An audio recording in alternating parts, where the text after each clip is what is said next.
Hello and welcome to the DFS_PhD show for today, September 28th. Remember, you're good enough, you're strong enough, and gosh darn it, somebody's got to win that money.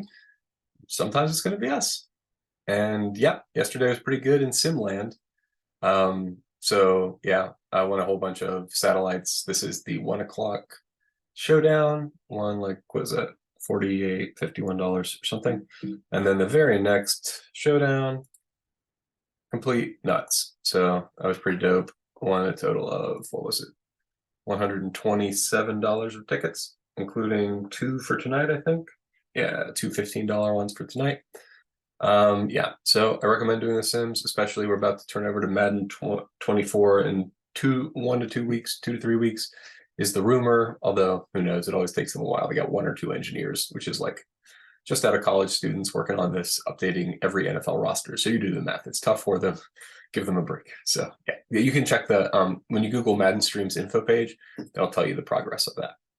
But I also wanted to say sometimes it doesn't go well. Like, every night I try to show a good screenshot of things have gone well from the community or myself. And last night, stuff just didn't go well. I mean, like, I can't even really put my finger on it. I had 65% Dodgers and Colorado stacks. I guess not enough of Freddie Freeman and the who was Outman, whoever else hit all the points for the Dodgers, who did score a bunch of points, but not the guys I had, I guess.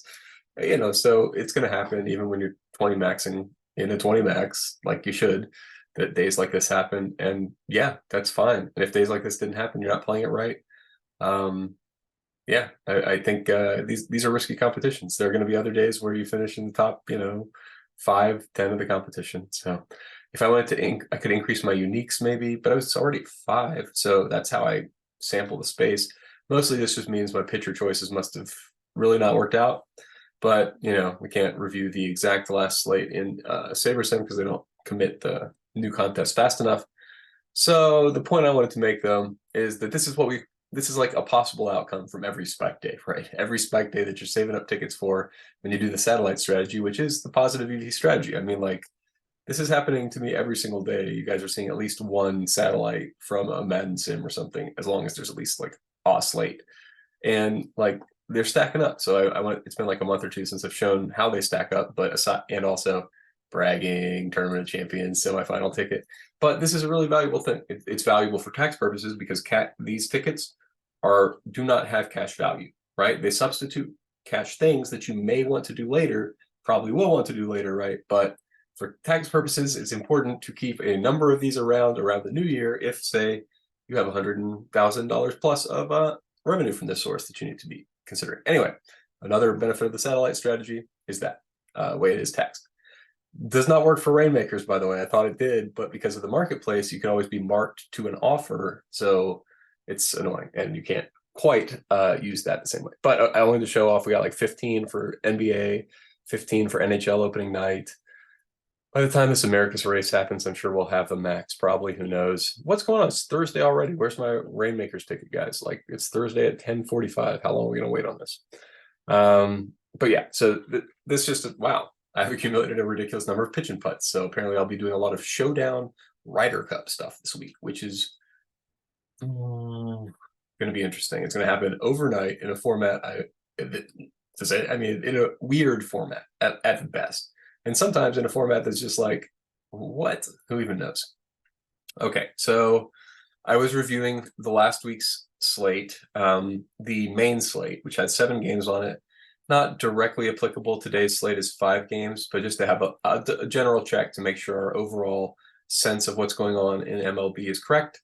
And 50,000, very first guy. Nerdy Tenor is second with 100 on the table. A little bit of a weird stack. Both of these guys, a 4-2 and a 4-2-2. So I decided to allow some weirder stacks today on a 5-gamer. Very nice of me. Nerdy Tenor, one of the best at baseball, so you can follow him. He's in it every night. I looked at the big competition. Obviously, I'm not 150 maxing the big competition. But yeah, another fun thing that might be a snafu here. I'm not sure exactly what's going on. But you can't see the predictive ROI guesses from SaberSim, but you can see, like with the Pro plan, but you can see the reflective ROI predictions. Like, right, you see actual ROI and Sim ROI. So even though I don't pay for access to the Sim ROI beforehand, I can tell it didn't do that good. So why would they tell me that? You know what I mean? Like I already knew it from when I did the sampling and why I'm not paying for it still. But is it confusing to me? Why would you tell me, yeah, okay, your sim predicted negative ROI for every single one of these winning lineups. I get it. It didn't work out. It didn't work out for me either this night, but another 2-2-2-2. So anyway, I've added a few of these weirder stacks, but you can see it's still pretty efficient. 49.9, 49.9, 50,000. I'm talking about the total salary for the teams. So was a very efficient slate. Every single one of the top 10. Okay, now we get to ninth place, and Danny's got 200 on the table. But seeing all this makes me think my current build is not going to work. The settings I had started with was leaving 1,000 on the table, but that's just not how it works. This point in the season, we got a book on everybody. These guys, like at DraftKings, are not just randomly pricing people. They're pricing them very, very specifically. We've got some call-ups. We've got some weird playoff situations. That's where we can probably capitalize eventually, but not on a slate like this. Dodgers, Colorado. That's the move. I've set a minimum, but also I've set a $500 salary range, having seen the results from last week / in general. Like sometimes there will be it's tough because of the Dodgers Colorado game, right? Like if a low-owned guy who is also a low price guy hits a bunch of points, then fine, it'll be optimal. Whatever. I don't think you can bet on that, but who knows? You can bet on that. It is another good hitting day in Colorado. Stop me if you've heard it before. Dodgers in Colorado. I mean, I'm a Dodgers fan. It's fun. It's fun to watch until they don't score any runs like it was like prime time last week or whatever it was. But it was probably 2 days ago, the way time flies these days. But yeah, that was most of my changes today, was buffing Colorado Dodgers 30% because both home runs and runs 30%. And then I think I did like 5% off of Miami 10% off of Miami and Mets, and 5% off of Cubs and Atlanta, which is like 0.2. It's not doing a lot, but I really like taking advantage of this way that SaberSim lets you get different, which is to edit the projected runs, and then it takes a subset of the overall sims that have your predicted change in runs. So that seems awesome. Seems like exactly the way you should build it. So I love that. And that's like the main thing I do for most of these slates. And so for the early slate, I don't have that. So for the early slate, let me tell you my pitchers. I have Ragans, Gray, and Gipson-Long in here. I probably don't go 100% two guys. I got 7 lineups here, right? Yeah, what are we doing, guys? Let's have an appropriate risk tolerance. Like I used to be able to put in max salary per player or something in the build, but now that's not in the settings screen anymore. And I guess we all just agreed that it was fine. I prefer to not to be able to say, hey, I don't want to have all the guys be the same. Yeah, if it ever tells you, oh, I can't fit it in there, just change the number of uniques and it'll fit. The yelling cat. He can just go in the window anyway, but if he yells too much, I'll have to handle it. Team stacks on this early slate. Again, we don't have lineups. Oh, we have 2 lineups, but still, don't do what it says on my dummy lineup screen. I'm not going to do what it says on my dummy lineup screen. If we get a crazy change in whatever, I'm going to do what I say on my Twitter, like when I'm posting about this, stacks to back, etc. That's what I refer to build my own. I use this as like an hour of prep, and then I come back and look at my prep sheet. I used to do this like when I would look at the Council of Dudes, whoever else I'm looking at. But for baseball, not looking at anybody else, just looking at the numbers. Yes, I'll probably have a similar predictive process for basketball and football as well. But like you've seen the football process. It's like, who knows? Win me $1 million tonight, probably, now that I'm talking negatively about it. And you don't want to think negatively and talk negatively. Speaking of, if you're this far into the show, you should like, comment, subscribe, things that boost me in the algorithm. I really appreciate you coming. Can't believe there's like dozens of you here all the time. But yeah, we're winning, so I do kind of understand it, and hopefully you're learning about how to responsibly MME, like how to go forward in a way where, you're losing a lot. I get it. Like I'm losing a lot too every night for multiple nights, for multiple months. It's painful, whatever. I mean, in the context, as long as you're keeping bankroll management proper, it's not that painful. Yeah, okay, fine. Losing $1,000, $2,000 a month on these months where I don't have a huge hit, right? Okay, wham. But I'm up 120 already, and I got a $22,000 ticket for next year. So I'm not, as long as I don't use up that $22,000 ticket worth of money between when I had the big hit and my next big hit, I'm not gonna feel that bad, right? So it's like, keep your bankroll management in a place where you're definitely not over 1 or 2% of what your like bankroll is per night, and really like that should be that's your maximum outlay in a sport where you're convinced you're killing, right? Like you're 2%. So like that's what I'll be for basketball. I'm not anywhere near 2%. Like on a baseball slate, not anywhere near 2% of my bankroll, which is like, yeah. I'm not. I don't get there on any slate. I keep it to like 1% or less because at this point the bankroll's gone ridiculous. So, okay, but yeah. So I put like, I don't know, $20 on this MLB slate or something, and then on the NFL slate where they have $1 million up top, I'll have like 400, $500, but it's not like anything crazy, like these. I'm not convinced 150 maxing, just sorry if you're 150 maxing it. I'm not convinced that's positive EV like on every slate. I don't think eight's necessarily smart. I know you're spanning the most possible possibilities to win, but on some slates where you have really condensed, like we'll have to see with tonight's slate. Maybe tonight's a good 150. Last Thursday was definitely a good 150. But sometimes there's just not that many possibilities that seem that profitable. Like wound up being the case last Thursday. It was so painful the way that it wound up working out with 0 receptions for Ray. I'm not going to specifically get upset about random things that are not on this video in the middle of this video much longer. Okay, thank you. And also of this audio, to the few of you who are listening on the podcast, thank you for your loyalty. There's probably more than a few, actually, because I haven't figured out how to look up Spotify statistics. So just going to assume I'm randomly very popular on Spotify, despite not at all catering to you guys. All right. So we got, what is this, Arizona probably, and White Sox, Kansas City. Looks like it's Kansas City for leverage. They're great. I mean, like, I like them. And on any slate, they can go nuts as hitters. So that's fine. Those are fine hitters. You saw the pitchers for the early slate. It was before that rant 5 minutes ago, so I'll refresh. Ragans, Gray, and Gipson-Long. For the main slate, Colorado and Dodgers, we already covered it. Play those guys. Hey, yeah, you figured it out. Thank you for not yelling at me anymore, Cap. Okay, so the pitchers for the main slate, Gilbert, Luzardo, Peterson, Montgomery, and Bassit. Those are the ones that just seem to stand out pretty significantly over the rest. Okay, you're playing a few more, you can take shots, but hey, even still, I'm not sure I would get the field much wider than this.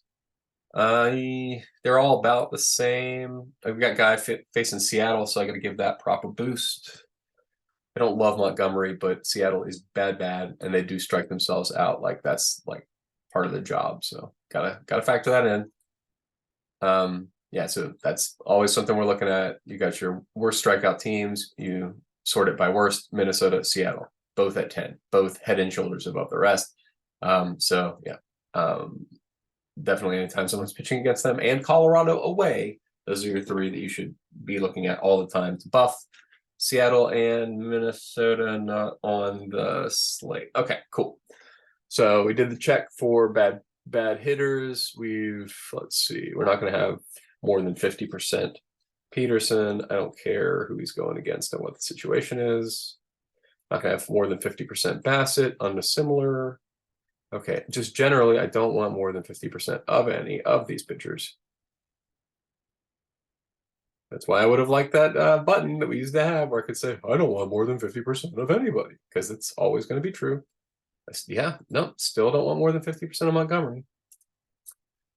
Why I got to break the optimizer to get any Gilbert in there? Seems like that should be fine. Sometimes these questions, though, have answers. I just don't know what that answer would be.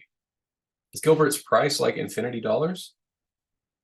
No, I don't know what's going on there, guys. I think I'm going to force him. Oh, he's highly owned. I don't know what's going on. I don't know why we're fading him. I don't appreciate it. I think Gilbert's fine. It maybe had a bad game recently. Maybe the team he's playing against could really punish us. Either one of these, don't care. Like in the lineups where Texas. Well, I don't want to change his ownership. I want to change his projection. I wanted to change min ownership. Whatever. I'm not going to change it right now, and we'll see if I get to it later. Generally speaking, that Gilbert thing surprises me a bit, but I'm not going to break the optimizer. If it doesn't want it, it doesn't want it. I don't want it. Fine. It's won me all that money. I mean, I give it a little credit. Come on, Haywood Highsmith. You guys all using Saberson did not buff your Haywood Highsmith estimate by 10x and set a rule to say that you don't get more than 13% Haywood Highsmith. So it's more than just Saberson, but they gave me the ability to do that with like 5 or 10 different, options without having to really build in my correlations. Okay. Don't see anything else here. Let's see. Oh yeah. Black eye looks pretty bad, huh? Yeah. Basketball injury on Tuesday. Hopefully it will stop looking so bad / kind of swallowing that eye shut pretty soon. But who cares? I got nothing to do besides look at occasional gambling results. So it's fine. Not like I'm gonna not play basketball tomorrow because of it. Okay, I think that's it. I don't really have did I say stacks for this slate? Yeah, kind of in passing. Let me get a little bit more granular. Colorado, Dodgers, and then I guess once Cubs. I don't not a lot of the Cubs are like fine. Yeah, Cubs, Atlanta. Gotta do something with that other stack.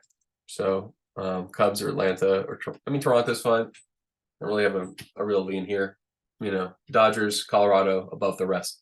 Next step is like a tier of Cubs, Atlanta, Toronto.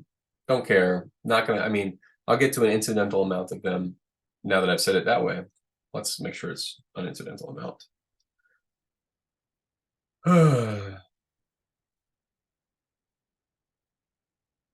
Bum bum. All right. Well, I'm not going to jam in Toronto, but I expect that I probably will get to more Toronto than zero eventually. What is this? It's jamming in Miami. I'm not jamming in Miami, guys. You can't. I got no case for it. I don't understand it. I don't want it. I would prefer that you put in the good teams like Toronto. Are you going to get there? Am I really going to have to tell it I need Toronto? All right, well, this is the process that later I will do whenever we get the actual lineups in. Because for now, who knows? I know the Dodgers, I know Colorado are head and shoulders above the rest. Besides that, it's a toss-up. Go with your heart, go with your gut, whatever. I don't have a lean. Okay, that's what I should say. I should say that more often instead of forcing myself to make a take, because a lot of times just don't have a take. So I don't have a take here. If you got something your gut's leading you to, go with that. Or hey, if another guy has another reason for it, go with that. Okay, like I say, you should have a good council of dudes. Don't be over reliant on one guy like he's God on high or something. You're your own God. Your gut is your own God, and we're all just here informing you, and you can see how you like all the various crap we say. All right, well, that's probably enough. Remember, you're good enough, you're strong enough, and gosh darn it, somebody's got to win that money.